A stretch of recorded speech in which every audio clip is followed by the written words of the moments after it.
Cool. We have one comic left for you tonight, and but he's awesome, super fun, and he's closing us out. So put your hands together for one, the only Sean Helly.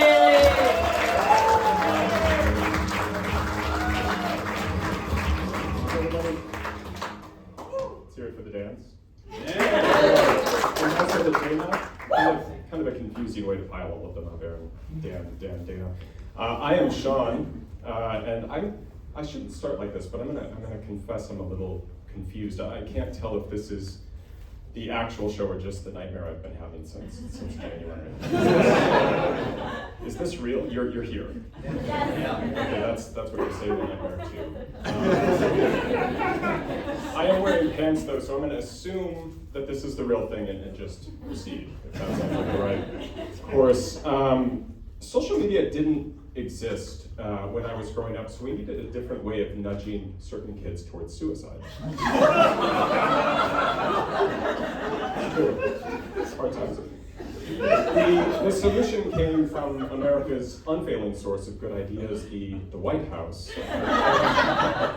And it was called the Presidential Fitness Test. Did you all have to do this? The Presidential Fitness Test was the result of a crisis. In the mid-1950s, President Eisenhower determined that the children of the greatest generation had not moved since the war. Eisenhower blamed automobiles and the television mostly, but I'm guessing polio had a role in it too.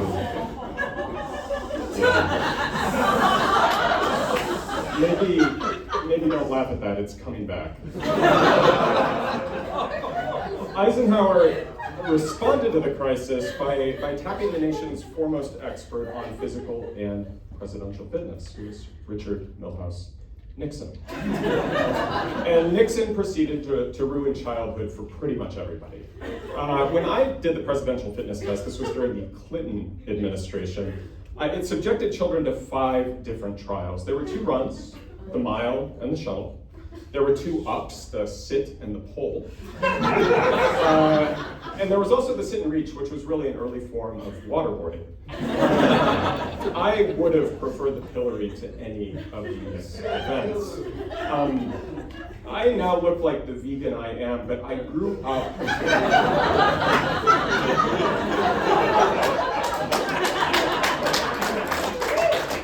Thanks for the confirmation. I grew up in a very large body.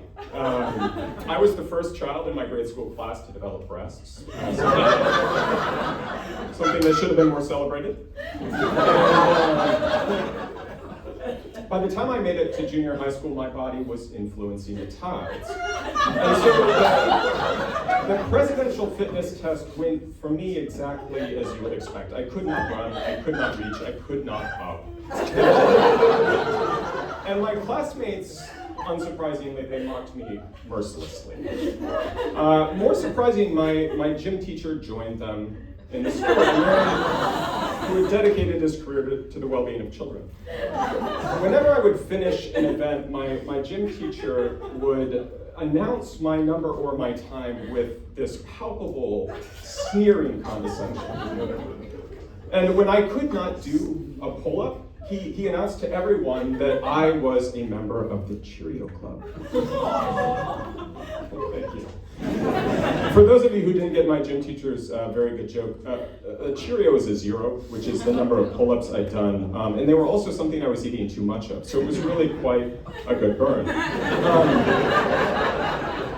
At the time, I tried to tell myself that I passed the presidential fitness test by holding off on crying until I made it home.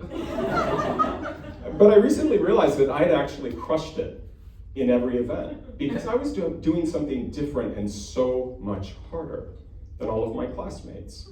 Take the shuttle run, for instance. The shuttle run tasked grade school children with remedying a bizarre Cold War crisis in which there were 2 chalkboard erasers like 30 feet away that you had to run to and bring back as quickly as possible, but just one at a time. This was to save us from the Russians, I think. Our leaders have not yet fallen in love, but what the event... What the event required children to do was run, stop, pivot 180 degrees, and come back the other way. For my classmates who weighed next to nothing, this was easy. I had to defy Newton's first law of motion, right? Which was inertia, the tendency of large objects to continue forward in a line forever. The same was true of the pull-up. You learn when you're a larger person that the earth is really in to larger people. It holds onto them really tightly, and so to do the pull-up, I had to try to free myself from its grasp. I'm really sorry, everybody. I have a lot more jokes about the presidential fitness test, some of which are arguably funny.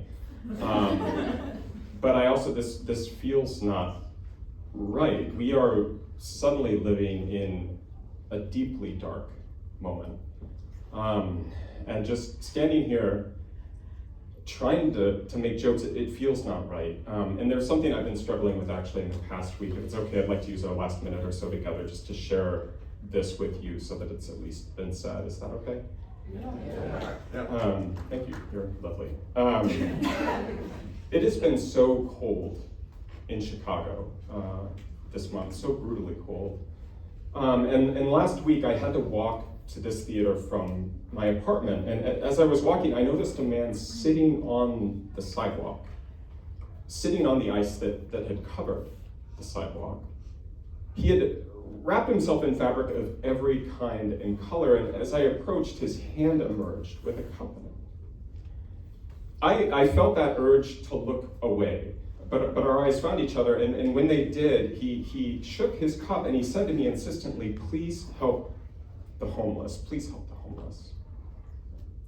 And something in me shifted. I have long been the person who does nothing, who just keeps moving and trying to forget. But I realized in this moment, inaction is no longer an option for any of us.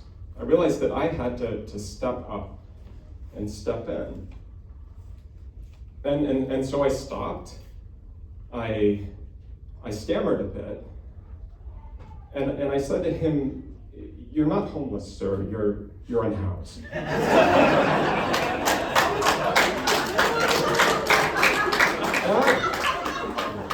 That lesson was more valuable than any currency I could have given him. It was more nourishing than any sandwich would have been. And I also want to say for clarity that I did not actually say that, because I aspire to not be an asshole, but my classmates love that joke, and I love them, so I had to tell it one last time. This is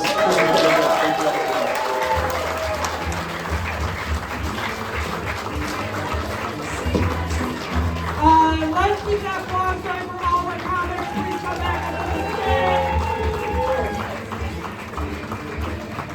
Keep those applause going for Dan, Lena, Sean, Ryan, Matt, Jared, Dan Joe, Dana, Sean, and Randy Chances, also known as Ray.